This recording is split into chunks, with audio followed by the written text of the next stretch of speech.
bengkel motor listrik dan sepeda listrik ini kan masih agak jarang ya. Gitu, saya ambil peluang itu.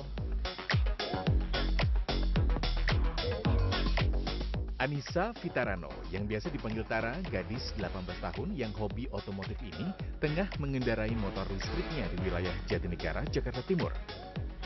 Sehari-hari Tara sangat terbantu dengan motor listrik untuk beraktivitas, terutama untuk berangkat dan pulang les. Namun belakangan, ia merasakan throttle pengatur gas dan roda belakang motor listrik yang telah ia pakai selama 2 tahun ini bermasalah.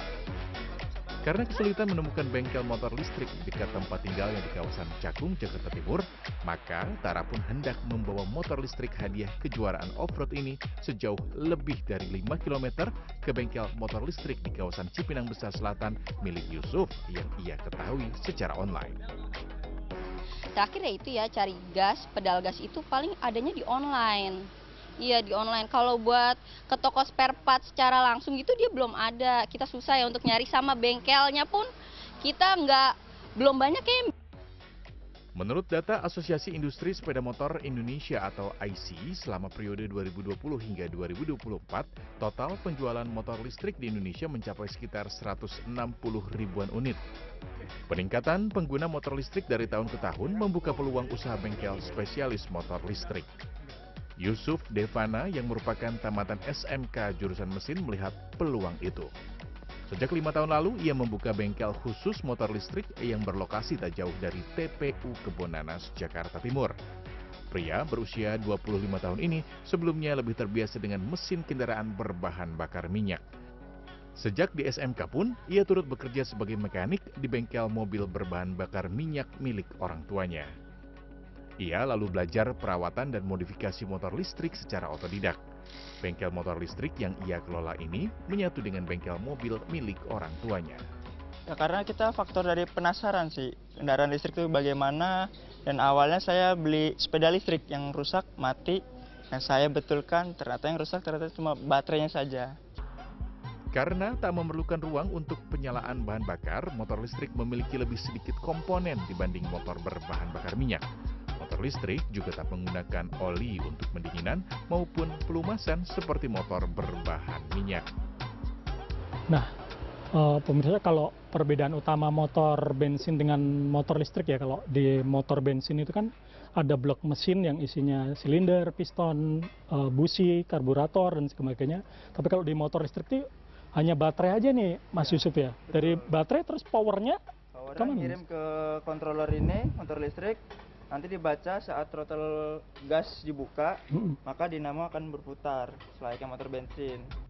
Untuk keamanan, motor listrik pun dilengkapi MCB atau miniatur circuit breaker untuk membatasi arus listrik saat beban berlebih seperti yang dipasang di instalasi listrik rumah tangga.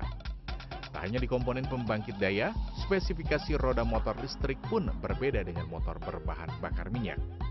Kalau motor listrik, rata-rata ukuran rodanya lebih kecil tapi bannya lebih tebal ya Mas ya? Iya betul, lebih tebal. Itu kenapa didesain kayak gitu Mas? Karena untuk menghindari peleknya peyang sih.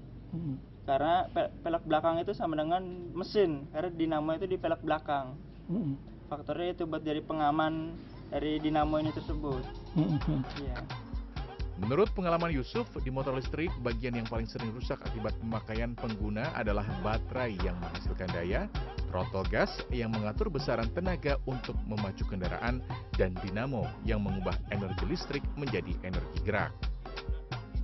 Paling banyak karena baterai, karena faktor umur baterai. Karena umur baterai itu 1,5 tahun udah pasti bakal tenaga berkurang.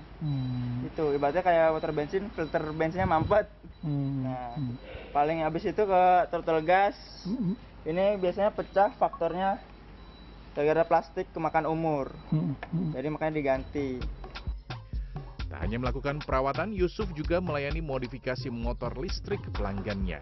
Biasanya pelanggan meminta modifikasi agar motor listriknya memiliki jarak tempuh yang lebih jauh dan memiliki kecepatan lebih tinggi dengan cara mengganti baterai standar pabrikan dengan baterai baru. Biaya jasa perawatan maupun pengecekan Rp100.000, namun biaya modifikasi dan penggantian spare part utama seperti baterai maupun controller bisa mencapai jutaan rupiah.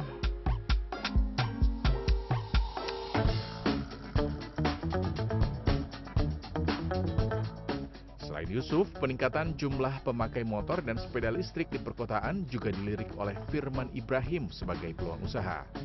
Pria berusia 45 tahun ini membuka usaha bengkel motor dan sepeda listrik sejak 4 tahun lalu. Firman memperoleh keahlian perbaikan motor listrik dari mengikuti kursus. Meski memiliki bengkel di kawasan Cipayung, Jakarta Timur, namun sehari-hari ia lebih banyak melayani perbaikan melalui panggilan ke rumah-rumah pelanggan yang biasa ia sebut sebagai pelayanan home service. Selain biaya pengecekan dan perbaikan minimal Rp100.000, pelanggan yang menggunakan jasanya akan dikenakan biaya transportasi yang disesuaikan antara jarak bengkel dengan rumah pelanggan. Pengalaman paling